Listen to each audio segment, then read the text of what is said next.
Dans un tour de force électoral, Théo Del Pucino, jeune avocat ambitieux, accède au fauteuil de maire avec une large majorité. Mais sa victoire se transforme rapidement en désillusion.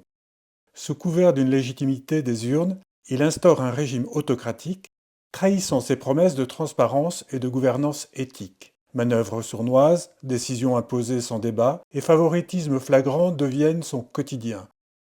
Face à la dégradation de la démocratie locale, un groupe de dissidents émerge, déterminés à lutter contre l'opacité et l'arbitraire de TDP. Ce passage dévoile les dérives d'un pouvoir mal exercé et la lutte désespérée pour la vérité et la justice dans une commune en crise. Loin du chevalier blanc tant promis, Théo se révèle être un tyran en herbe, dont les erreurs risquent de plomber l'avenir de Sampanem. La liste présentée par Théo Del Pulcino remporte le succès à l'élection. Comme le lecteur l'a sans doute déjà compris, en affichant l'ancien préfet sur sa liste, le jeune candidat guignait une caution pour remporter l'élection. Sidérant. Une fois l'affaire dans le sac, il se détourne totalement de ses discours de l'avant-scrutin. De Cuba aux combinazioni, Théo Del Pucino installe dès le lendemain de son élection un pouvoir personnel et clanique. Protégé par le scandale passé de la ville, notre avocat devenu maire s'adonne sans délai avec un indicible culot au premier contournement des règles républicaines. Dès les premières semaines de son mandat, c'est pour nous une douche froide. Les décisions du jeune maire montrent que le personnage ne correspond ni en compétence ni en probité à l'image de chevalier blanc. Une veine de pendu et plus d'un tour dans son sac pour notre maître maire qui applique avec un autoritarisme forcené sa devise « Tous pour moi et moi pour les miens ». Oui, il monte des coups. Sa seule tactique, sa seule stratégie, sa seule politique, manipulation des hommes et des textes et des procédures.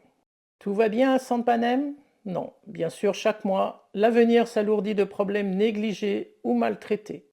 Les petits coups des uns et des autres et les coups en douce de la municipalité plombent la ville et compromettent son redressement moral et financier.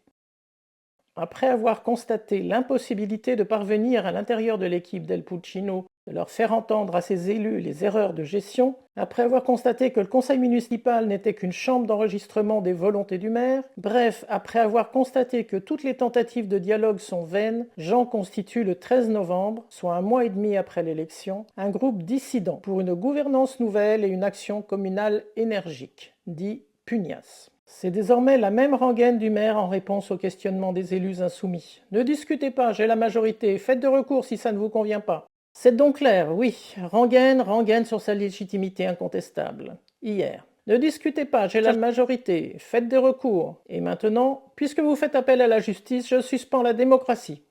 Seul caillou dans la chaussure de l'édile, installé dans sa toute-puissance, la confrontation à son erreur originelle, l'erreur de casting.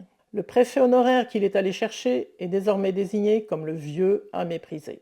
Mais il se révèle plus coriace que prévu.